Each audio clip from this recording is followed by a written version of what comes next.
kulanti waxaan wanaagsan daawadayaal ala bartan YouTube-ka aan ka degannahay ee Som Films Production waxa soo gelinaa waxyaabo aad idin xiiso geliya balse warbixinteenan maanta waxaynu ku dul istaagi doonaa dalkaasi Hindiya inagoo aadi doona Hindiya iyo mid ka mid ah jilayaasha ugu caansan dalkaasi Hindiya gaar ahaan dhanka laadarinta oo aad looga xiiseeyo dalkaasi Hindiya iyo gaar ahaan qaaradaha kala duwan ee adduunka gaar ahaan Soomaaliya si weyn looga yaqaano magaciisana ay Soomaali badan wala baxday magacyo kala duwan ninka aynu xilligan aynu ka hadlayno waa Paresh Rawal waxa uu Paresh Rawal uu wareysi uu siiyay qaar ka mid ah warbaahinta Hindiya oo uu ku jiro wargeyska Hindian Express waxa uu ku sheegay in uu isgarab taagi waayay wiilkiisa oo ku soo biiray dhanka aflaanta Bollywoodka ninkan ku caanka jilista dhanka aktarnimada ninkan oo filimada Bollywoodka inta badan ku jila laadarnimo ayaa waxay Soomaalidu u yaqaanaan magacyo ay u baxsadeen iyaga sida Nana Manexe ama Oday Sabuuko muddo ka badan 40 sano ayuu Paresh ku dhex jiray xirfadda jilitaanka filimanta Hindiya waxaana uu leeyahay taageerayaal la dhacsan qaabka uu wax u matalo iyo doorka majaajilada ee uu marmarka qaar ka qaato filimanta uu ka soo dhex muuqanayo dhawaan waxa shaashadaha filimada ku soo biiray wiil uu dhalay oo Sabuuko laakiin filimkiisii ugu horeeyay ma uusan noqonin mid heer sare gaara maadaama hore atoorayaasha ay xidigaha caanka ah dhaleen loogu yaqaanay in ay si fiican ku soo bilaabaan xirfadooda jilitaanka dhanka filimada arintan ayaa waxa loo sababay in Nana Manexe uu wiilkiisa caawin waayay isaga oo magac weyn ku leh dhanka shirkadda Bollywoodka gaar ahaan dad badan ay aad u yaqaanaan wiilkiisa oo lagu magacaabo Atiya ayaa waxa uu dhawaan ka soo muuqday filimkiisii ugu horeeyay kaasoo lagu magacaabo Banfad inkastoo aan si fiican looga daba dhicin filimkaasi ama aan si fiican loo daawan lacag badan uusan soo xareynin markii uu filimkaasi uu soo baxay kadib waxa lagu baraarugay in Atiya Rawal uu yahay wiilka uu dhalay Paresh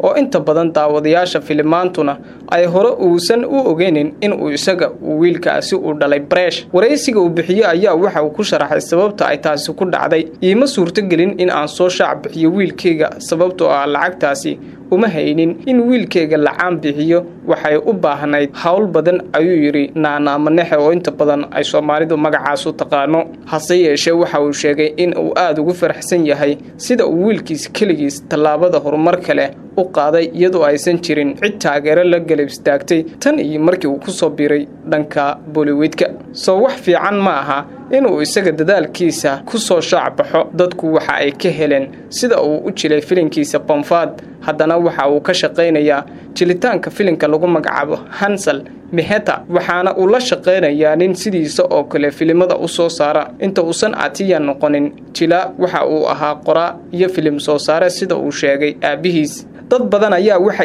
isweydiinayaan in wiilka uu dhalay Nana Manexe uu sida aabihiisu noqon doono laadar haddii filimadiisa ay guuleysan waayaan bilaha soo socda ama sanadaha soo socda 40kii sano ee la soo dhaafay Paresh Rawal waxa uu daawadayaasha qalbiyadooda ku kasbaday xirfad aad u sareysa oo soo jiidasho leh kadib markii uu laadarnimo uu heer fiican uu ka gaaray isagoona qayb ka ah laadarinta inta badan aad loo holin siyaasadooduna ay sareyso sidoo kale waxa uu shirkadaha Bollywoodka uu ku darsadaa fikrad uu isagu la yimaado oo uu ku jilo dhanka laadarnimada filimkiisa ugu horeeyay oo lagu magacaabo Holi waxa uu soo baxay sanadkii 1984 tan iyo xilligaasna waxa uu ahaa jilaa aan la joojin karin marka uu doorka laadarnimada uu ku jilayo filimada waxa lagu yaqaanaa in aan si sahlan lagu loodin karin ama aan si sahlan uusan atooraha u soo gali karin isagoo fikrado kala duwan iyo xeelado kala duwan isticmaalaya Nana Manexe oo Soomaalidu magacaas ay ula baxday dhawaan waxa uu ka soo muuqan doonaa filim cusub oo lagu magacaabo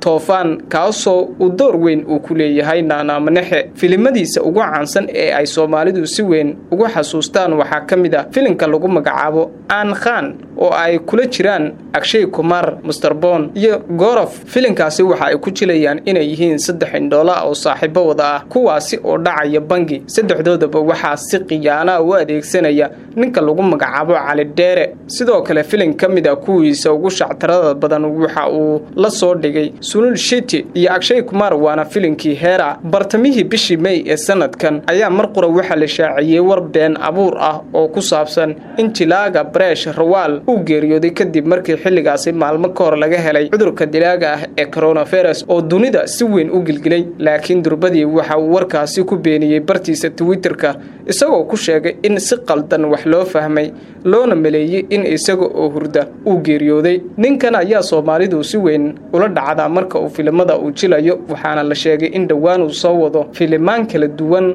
oo uu isagu qayb weyn u ku leeyahay balse sheekada maanta ma ahayn in isaga aynu ka hadalo iyo taariikhdiisa ee waa wiilkiisa waxa ku kalifay in uu filinkiisa uu qarxi waayo sababta ayaana waxa lagu sheegay in aabihiis uu lacag u waayay sidoo kalena uu lacag uu ku bixiyo soo bandhigida filinkaasi loo waayay wiilkiisa waxaana uu ku hawlan yahay sidii wiilkiisa uu mar kale shaashadaha uga soo muuqan lahaa isagoo waliba noqonaya atoore si weyn looga yaqaan dalka Hindiya iyo guud ahaan caalamka oo dhan waxaana uu sheegay sidoo kale in uu qayb weyn uu ka qaadan doono sidoo kalena uu saaxiibadiis uu la kaashan doono sidii wiilkiisa uu soo shaac bixin lahaa guud ahaan daawadayaal warbixinteena aan uga hadlaynay jilaaga caanka ah ee Paresh Rawal ayaan intaas jecelaynaa ku soo gabagabeeyno